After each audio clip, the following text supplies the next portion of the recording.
super excited to talk about The Boys season review. I am here in mismatching pajamas, and I am so ready to get into it because this season has been really amazing so far, and it has made so many conservative white people angry, and you know we love that. Now, so we're going to start, this is going to be episode 1 through 4. We're going to try and speed through it. Please like, comment, and subscribe, yada, yada, yada, and all that good stuff, okay?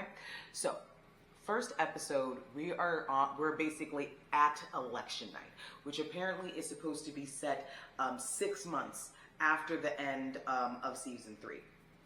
And we're talking about the new VP-elect, Victoria Newman. And of course, as we know, Billy Butcher is, of course, and always will be, a fucking liability. Let's be honest with ourselves. And he is actually fighting for Ryan's soul. Let's keep it a buck here. So this is on election night, and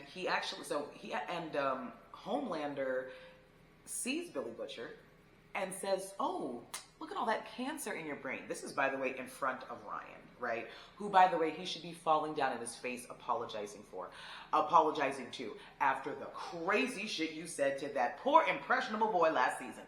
But it's okay. I see you trying to make it better, and you're also dying.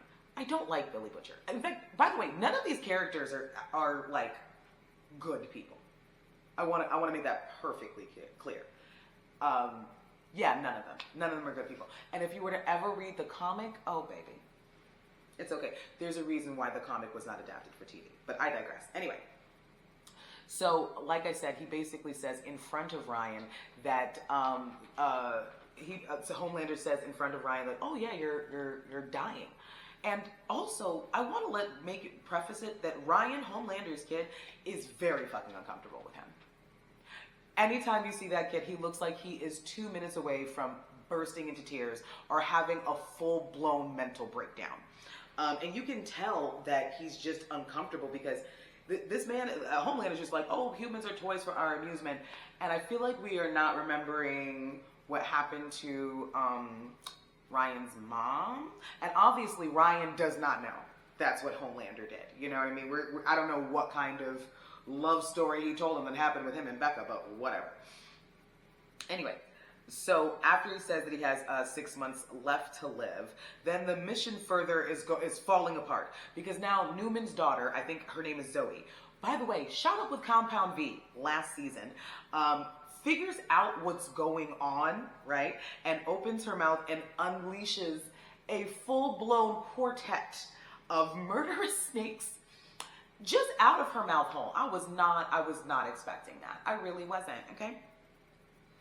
And she immediately kills 2 agents from the detail, and Dakota Bob, which is the president-elect, is working with Grace and the boys because he needs to kill Victoria. He needs to kill Victoria Newman, who, AKA the head popper, which, by the way, I don't blame you. Right? I can't blame you for that. But this is the thing. Our characters got their asses handed to them completely.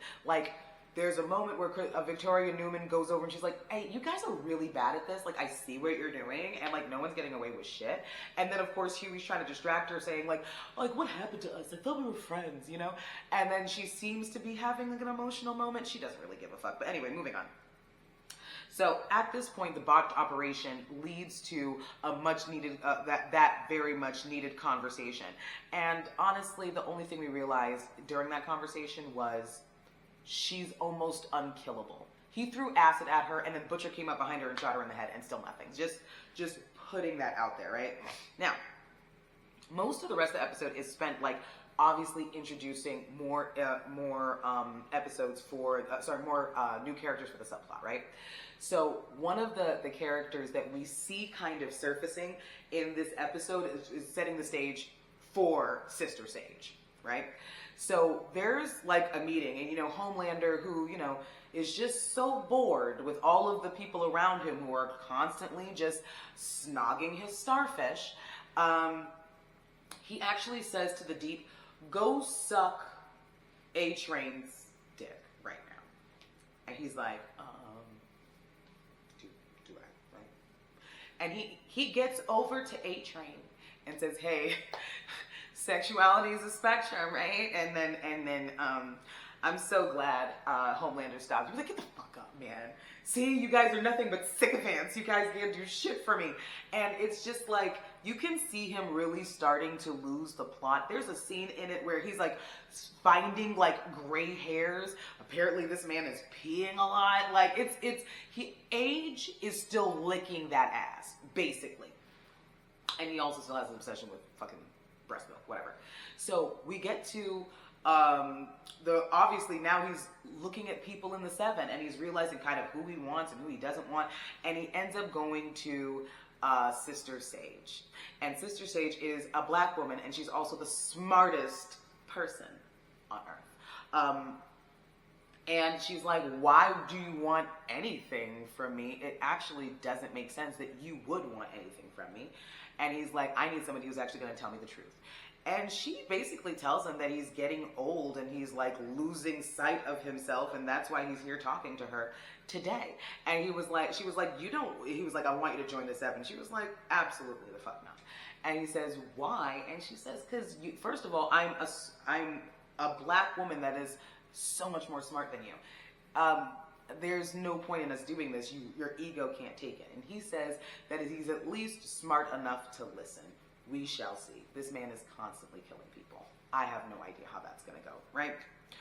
So we invite Sister Sage in, and when I say immediately this bitch goes to work, immediately she goes to work.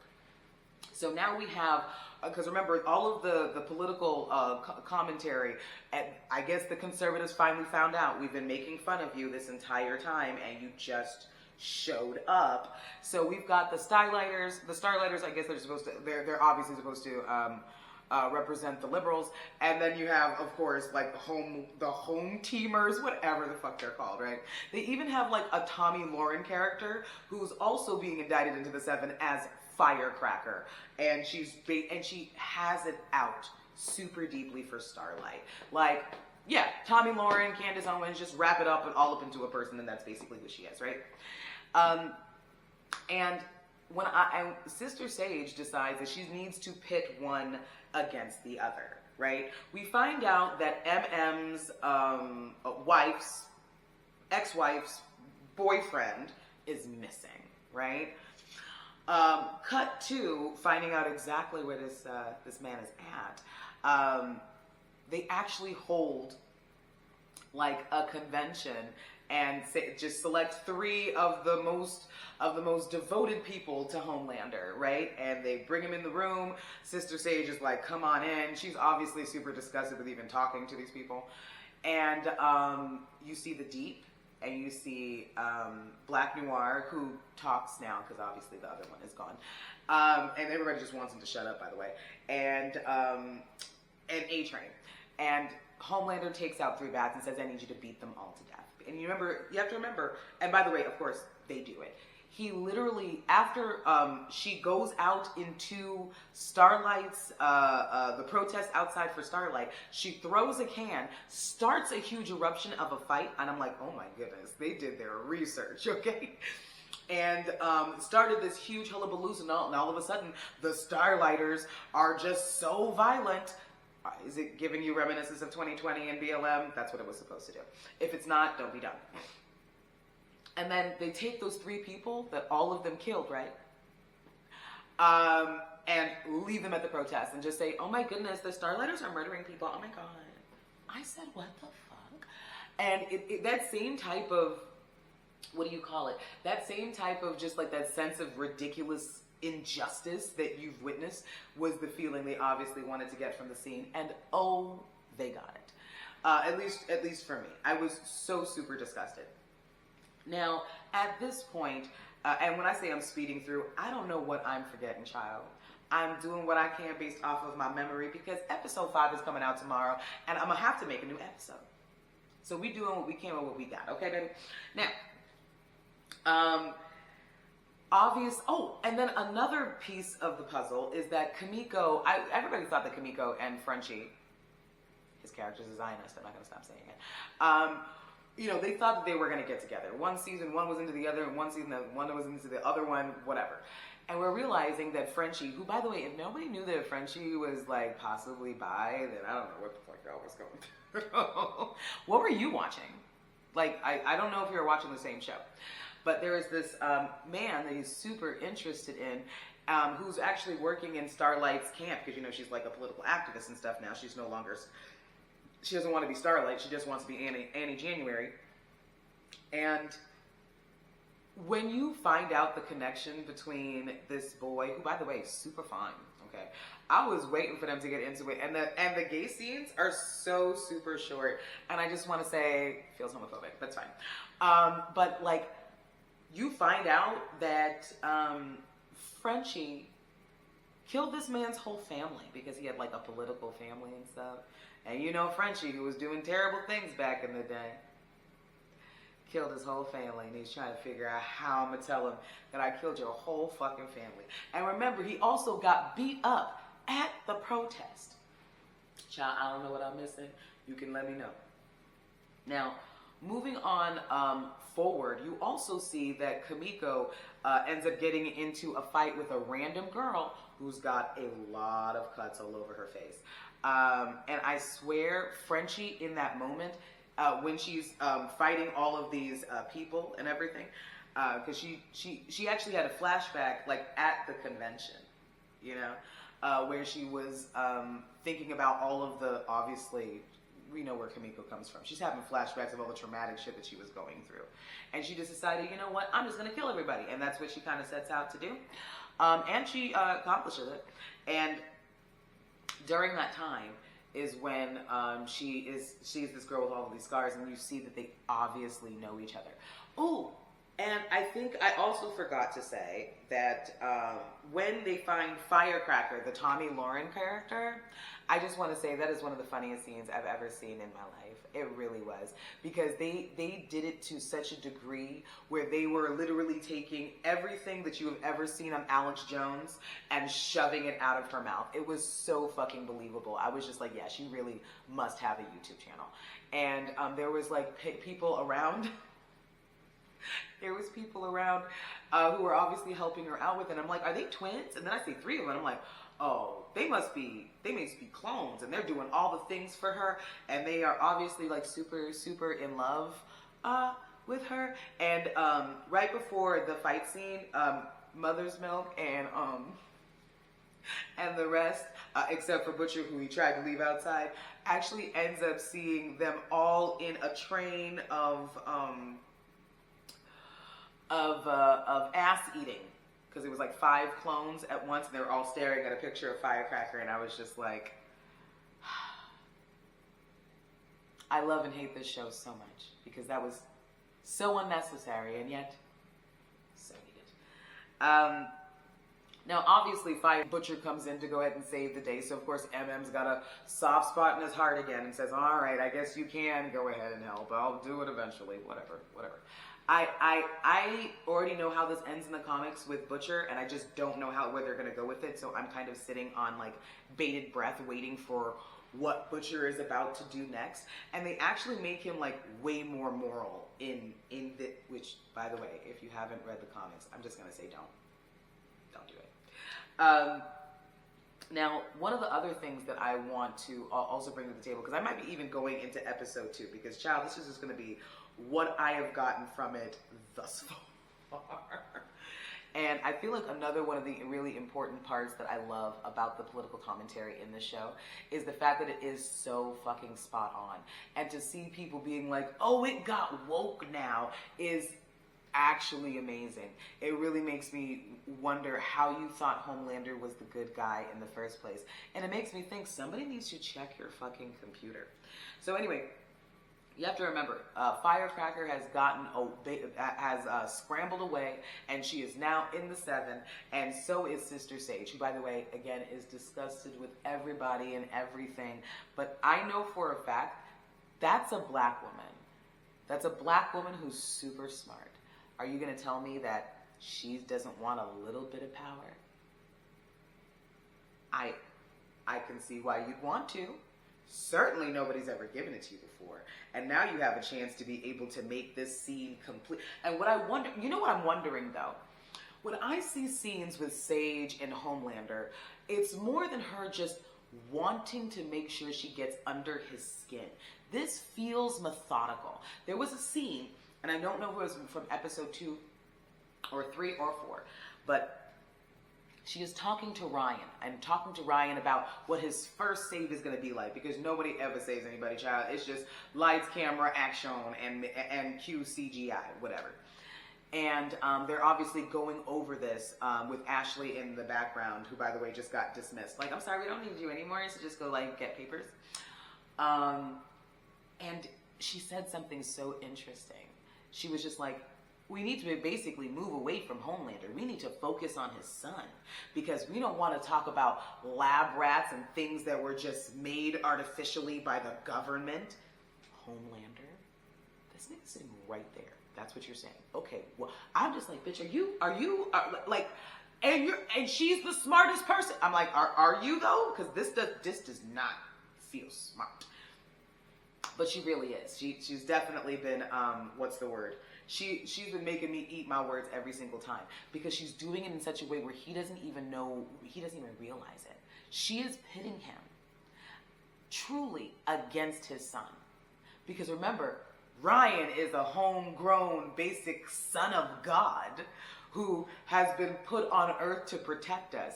Not one of the lab rats like Homelander. I'm like, bitch, like, I'm catching this. Are you catching this? And by the way, Ryan is so uncomfortable with all of this. There is this very nice Asian gentleman that he is training with to go ahead and do this save and all this good stuff. They're like, you gotta put a little power behind it. Obviously, Ryan's afraid. He doesn't want to hurt anybody. So here comes the day of the save, which, by the way, Ryan's supposed to be the one doing the save. No one else is supposed to do this, Ryan. So Ryan gets there, he's saying his lines, and he's like, oh, she's gonna get me. He's like, no, I won't let this happen, blah, blah, blah. And then you see Homelander just come out of nowhere and be like, no worries, you don't gotta do anything, son. I'm here to save you. Because even then, he can't stand the thought of not being the center of fucking attention. Mind-blowing. So he's just like, oh, well, he's talking to Ryan. And remember, he's got his hands on the bad guy. And he was like, throw him. And he's like, what? He's like, just throw him. And of course, Ryan's a super. What do you think happened? What do you think happened to that very good-looking, nice Asian gentleman? What do you think happened? Splat on the wall like a fucking fly. And of course, because he was still raised by humans, Homelander, Ryan's fucking devastated because he's a human being. He's like, I didn't mean to do that to that man. I think I liked him. I thought we were friends. Doesn't he have a family? So after the save, you see Homelander actually go up there with fucking, like, milkshakes. And it's so crazy because you can realize that he can only go from what he would give himself. He has no idea to think about what Ryan would want in this moment or what even Ryan's upset about. So when he gets there, he gets there and he's just like, I know what you're mad about. I get it. Puts down the milkshakes. He's like, I know you wanted to do your first save by yourself, but you're going to have plenty of time, blah, blah, blah. And he's like looking at him like, nigga, are you crazy? I just killed the man. I'm paraphrasing. I just killed the man. Is what Ryan is trying to tell this nigga. And he's just like, this is super weird. I'm not understanding what's going on, right? And by the way, he leaves and takes the milkshake back like, I came in here to try to make you feel better, you ungrateful bitch. It's like, he didn't want it. It's fine. Then you go back to Butcher, who, by the way, is trying so hard to figure out how he's going to get to Ryan. You see Jeffrey Dean Morgan's character, who, by the way, plays Negan in Walking Dead. I don't trust him whenever he's on screen. What evils will you do? I want to know. Because all you seem to do is evil whenever it is you and TV. What you about to do today? So he's in the scene with Butcher. And, they obviously know each other. And he's just like, Butcher's like, I kind of think that you probably didn't just come to see me for shits and giggles. And he's like, I didn't. I just wanted to see if I could help you get Ryan. And then he's like, yes, I want you to help me get Ryan, but you can't then have him and turn him into a weapon. And he's just like, who's doing that? No one believes you. No one believes you. So he actually gets this drug that's going to be able to knock Ryan out so that he can wake up in a new place, because that's the way to talk to him. Which is fucking stupid. So Ryan's playing a video game. He's able to hack the video game, and Butcher's like, let's meet up somewhere. And he's like, oh, I shouldn't, blah, blah, blah. You know, my daddy won't let me, or whatever. And he's like, all right, fine. I will come and meet you somewhere. So he comes over, and they start playing, like, foosball. And, you know, he asked him if he was, and I remember at one point earlier, he asked him if he was scared of dying. And he was just like, I'm not scared of shit. Because, you know, it's Butcher, you know. How could he be mad? Whatever. He's looking forward to death. He's going to take it by the earth's cunt and just fuck it. I love death. Like, this nigga like wants to pretend he's the strongest thing since sliced bread, which is just totally fine.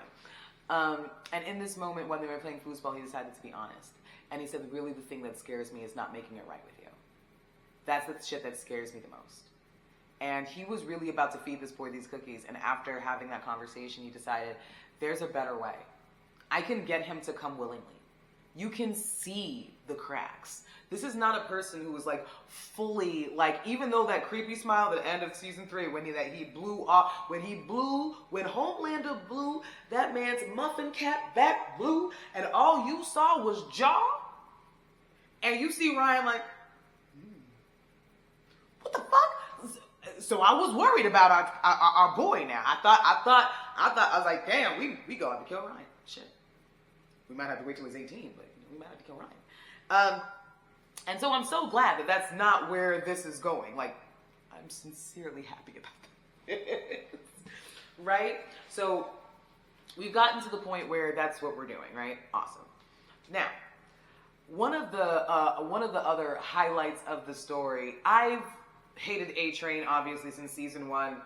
He was just flying through bitches and killing them. So obviously he hasn't been my favorite guy, right? And with this current season, I could see that his conscience is starting to bother him. And I appreciate that shit. I really do. Like, okay, so you're actually human in there. Because honestly, I feel like he's been unraveling since he killed Popclaw in season 1. I think that the unraveling has continued and happened. And he actually, after those men that he helped kill were dropped off in the street, and obviously people are like, take the Starlighters, they have to go.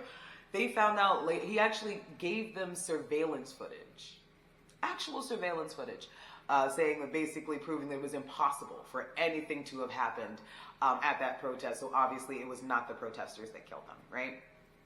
I'm not gonna lie, I was very, very, very happy about that. I was not expecting that in the slightest, and it made me think. Sorry, I gotta plug this in, and it made me think. Damn, this is actually nuts. You actually care. I'm sorry. Color me motherfucking surprised. I thought, yes, he obviously has care for his brothers, and of course his nephews and all that stuff. But to actually care about what he did to Huey was shocking. And when he went ahead and did that, obviously the Starlighters get off for free. But now they got to go ahead and up the ante. They got to up the ante now. So now we've got Firecracker, who is having her own little outside gathering. It's her own Trump rally. Let's put it like that, right? So we're singing the American, shit, whatever. I don't care. We're doing the patriotic thing is basically what's happening. And she starts going off about Starlight in such a way that I was like, bitch, what is your problem? And we found out just in the episode before exactly why Firecracker doesn't like that bitch. And I'm sorry, Annie January. Yeah, you're kind of fucked up. I understand why you were fucked up. You were groomed to be fucked up. You were indoctrinated to be fucked up. But it doesn't mean that you weren't fucked up. Also, when you said to the judges that she had like a gangbang, yeah, that'll do it. That'll do it. Yeah, she's gonna be mad. But now this bitch is going too far, and even I have to admit, okay, you've gone like way too far. So during this Trump rally that she's at, you've got and Butcher who are trying to figure out a way to stop this shit. So they go up to a Firecracker. While, by the way, they go up to Firecracker and say, hey, guess what? I'm going to go ahead and tweet this shit of you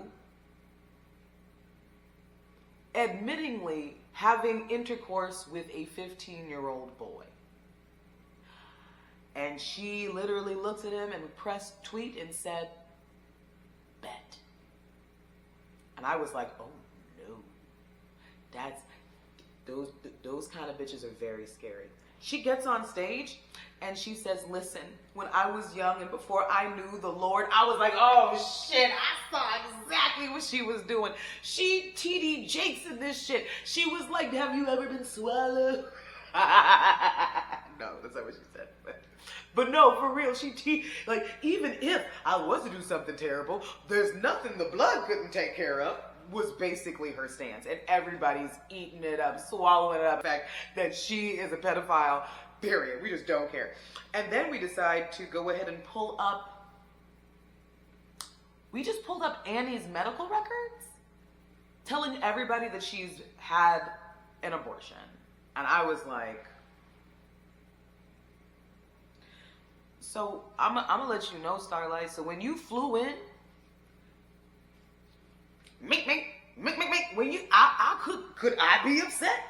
I couldn't, because what you had done to that bitch was wrong. But this was too far. Because we're no longer teenagers anymore. We're actual adults. You see what's happening? Okay, cool. And I was just like, wow, cool beans. This is where we're at. And by the way, just so you know, Butcher, just to throw this in, there's something seriously wrong with Butcher. Because at one point, Butcher is actually trying to search things in Firecracker's room and shit. You know that stretchy ass nigga, the preacher from like season 1, came in, was about to strangle him half to death, and then he woke up and he had somehow popped that nigga like a balloon. But he doesn't have any powers that he can use consciously. Afraid. Afraid. He's going to do this with the wrong... You know what? It's fine. It's fine. We're going to see it. We're going to see it. We're going to see it. Okay. So we're also going to wrap this up. Because I have at least 3 more points that we have to make. I know this is all over the place. You'll be fine. So Sage in the Deep. Sage, not lobotomized, can't stand the Deep. Thinks he's an idiot. The Deep, who is still fucking an octopus, is cheating on the octopus now with Sage, because when Sage lobotomizes herself, she suddenly wants some fish dick. And I am displeased with these events. I'm displeased. I get it. I deeply, deeply get it. And it's so insane because this bitch is fully human. Like, she's fully human. The super part of herself is her brain. And I really love that element in it. I just wasn't expecting it all to be so much that she would want to lobotomize herself and let this nigga ass fuck her to Kim and Ray J's video. I said,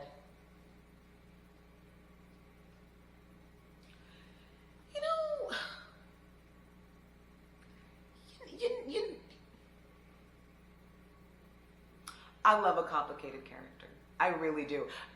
And I really love where they're taking this. I love to see all of the different types of nuances that we have within it. And I'm sorry, the fact that the Deep is cheating on his octopus with Sage is crazy. She's like, you haven't cleaned my taint. I said, girl. I was like, that man gone for lamp. I'm sorry. Listen, and I also think that Sage is so pretty. I think Sage is so fucking pretty.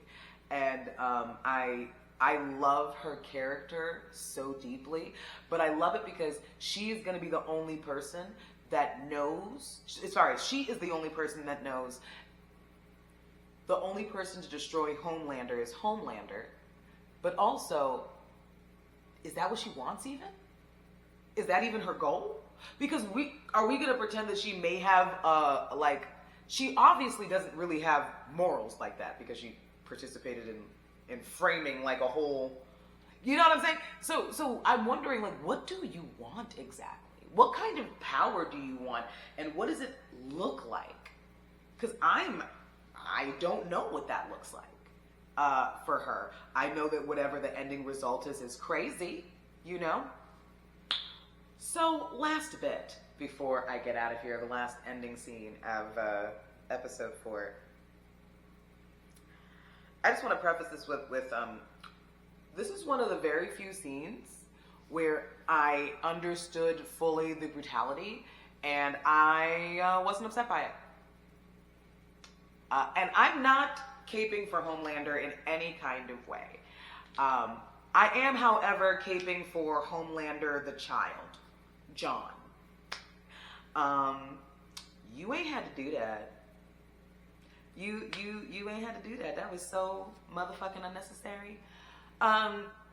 So he ends up going back to his old digs, you know, the lab where he grew up.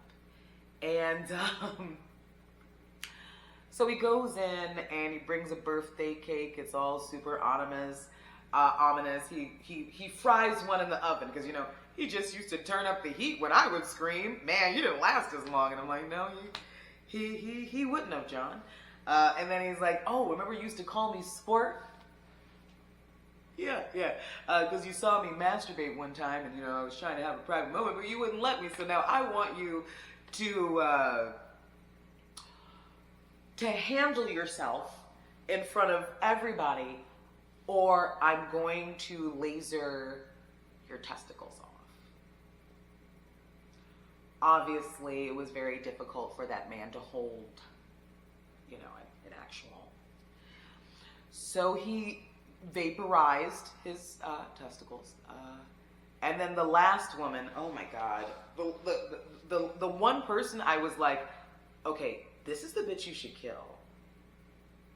Who said, you could have left anytime you wanted to, but you just wanted our approval so badly. We brought in the best psychologists that we possibly could to be able to engineer you to want our praise. And I was like, she obviously wanted to die. Let's be real. She did not give a fuck. She was just like, listen, because you don't say these things to a man who can just, like, you know, pop you like a pimple, unless these are your goals, right? And he killed everybody but her. Left it as one big ass smear. I was like, and if we're gonna be clear, I feel like that's the only justified thing Homelander has done so far. Is it me?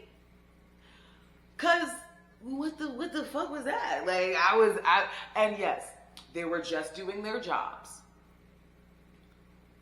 But also you did it. So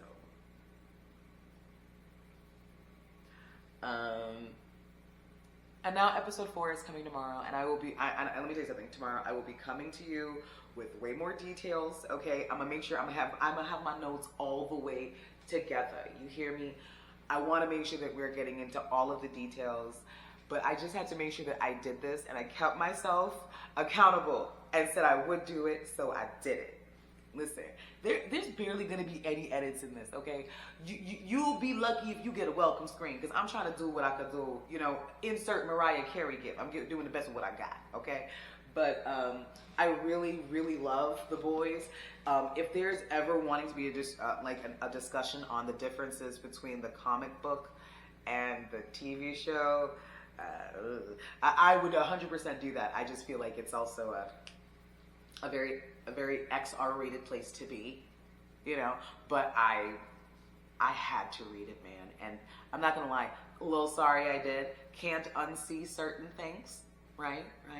But I am so. It's one of the. I feel like the reason why I love The Boys so much is because a lot of times when you see adaptions, you never see something better than the source material, and this is in my opinion, this is better than the source material. It really is.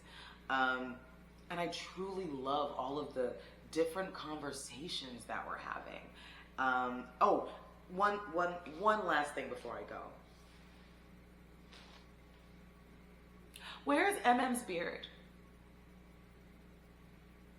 My baby. Now, I don't know if that man married, and if he's married, I apologize. I'm so sorry. But why my man got his beard on? What's happening? Are you okay? Is everything good? Are you going through something? My love. Anyway. Yeah, that's it. I'm going to go ahead and get off here. I've done my due diligence, and then I will be uploading this tomorrow, right? And then I'll also be doing an episode, doing a review of tomorrow's episode tomorrow night, so you'll be able to get it. Jesus, I don't even know days anymore. Friday? Yes, you'll be able to get it on Friday. And then I'll also be filming another podcast this weekend. So the content is coming. I've got it for you. And we're going to do it together, okay? We're going to do it together. Anyway, I love y'all. I will see you in the next one.